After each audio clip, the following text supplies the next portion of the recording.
Hello everyone and welcome to Crafting with Delonda. It's me again, Delonda, and thank you so much for joining me today. In today's tutorial, I am demonstrating how to embroider on a Comfort Colors large shirt. I am going to show you all the things. Now, at the end of the video, if you find it helpful, please remember to do the things. Like the video, subscribe to my channel, and turn on the bell for notifications because I do upload new content every single week. Now, without further ado, let's get started. First thing I did was crease my shirt down the middle.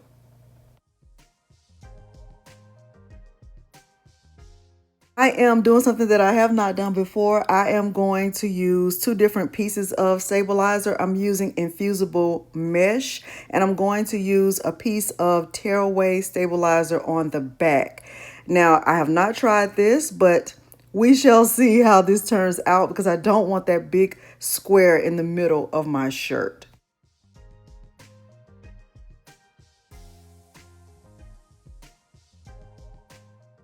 Because I am such a baby beginner when it comes to embroidery, this part definitely took a long time, and I really wanted this shirt to be as perfect as possible.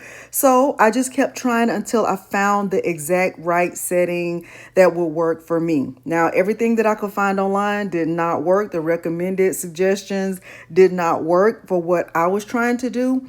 I wanted the collar to be flat. I wanted everything to be lined up, and the numbers that were suggested online for a 10 by 10 mighty hoop just didn't work. I found the one that did work, for which for me was actually row 9 and letter F, and it just worked perfectly. And I was so excited that I took my time and I was patient with myself. And if you know me, you know that my perseverance is on 100. I don't quit. So it takes a while for me to quit something. So I got it right, and I got my stabilizer added. Like I said, I wanted the tearaway stabilizer in the back, and I wanted the infusible mesh in the front.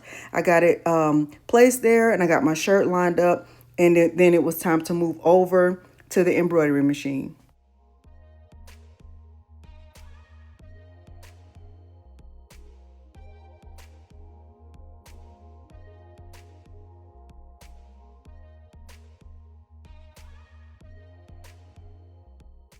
Are at the embroidery machine, and I've decided to use black bobbin for this shirt. I like to start with a new bobbin each time. I know it probably sounds wasteful. It's just what I like to do. So I do have a lot of unfinished bobbins in the drawer.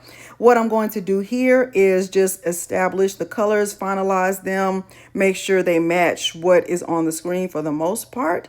And once I have the colors finalized, I will make sure my machine is set to automatic.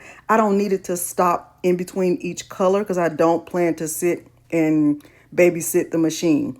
Once I have the colors finalized, like I said, the next thing I'll do is set the machine to embroidery mode, and then we'll do a trace. What I'm doing right here is just a simple trace to make sure that it's going to embroider exactly where I want it to go. Now I am going to move it up, the design up a little bit closer to the collar.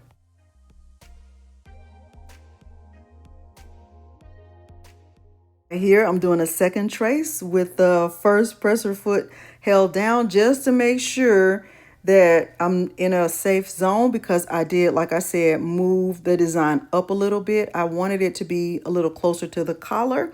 Once I finished that second trace, it was time to get started. Now the entire stitch out is sped up because we don't need to see that. It did take about 30 minutes to finish the entire design, and I just cannot express enough how excited I was to see how it stitched out. I love every piece of fruit in this design. Shout out to professional digitizers who don't cut corners. I love this so much.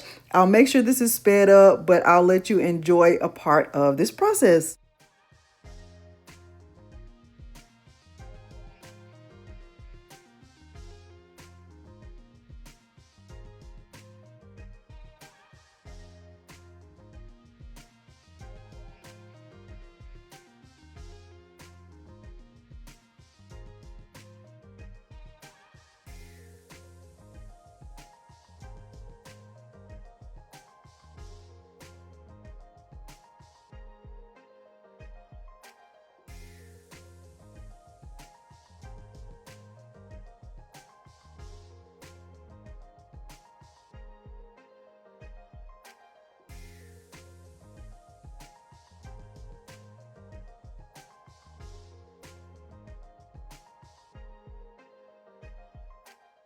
Okay, let's look at it. Let's hoop it out.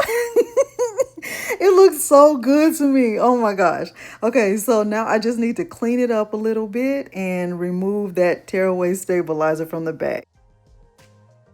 So what I'm doing here is just kind of using my scissors, but eventually what I did was take it from the hoop and I was able to get closer with the cuts. If you've been with me, you know that scissors and I have a hate relationship and it won't be getting better anytime soon. So let's go over to the table and clean this up a little bit more. And I'm also, in addition to removing the stabilizer from the back, I'm going to press this one more time to remove any of the wrinkles so I can get it ready for packaging.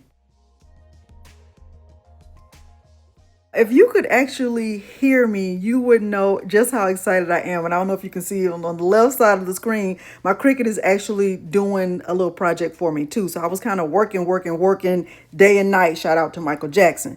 Anyway, I love the way this turned out so much. The stitch out is I just love it. I cannot express how much I love it. Now, I am curious to know how the smaller design would look on an extra small Comfort Colors shirt, like a youth shirt. I did buy one. Let me know down in the comments if you want me to stitch that out to see how it would look. I'm very curious about that. I haven't done any child size or any youth shirts in terms of embroidery, but kind of curious about that. Now I'm going to go ahead and turn the inside out and remove the stabilizer, but right now you might not be able to see it, but I'm still kind of cutting away those frayed pieces.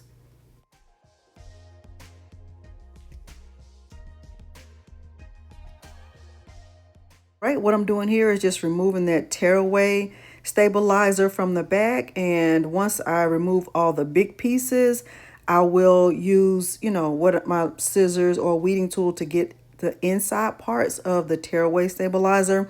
And the reason why I wanted to try this is because I wanted to use infusible mesh. I love using infusible mesh, but I wasn't sure if this design was too dense to hold it, and I didn't want to have any of the puckering. And thankfully I didn't. I made sure that the design was pulled the shirt was pulled really tight on the hoop. And I know I've already said how much I love it, but I really love it. I'm being careful right here, and I'm going to show you what it looks like. All right, after I finished removing the stabilizer from the back, I did one more press with my heat press. I just love it so much. And then I went back over to the table. Now, I'm not sure if that's an oil stain at the top, but I'll definitely check that before I ship this out. I would not want to do that.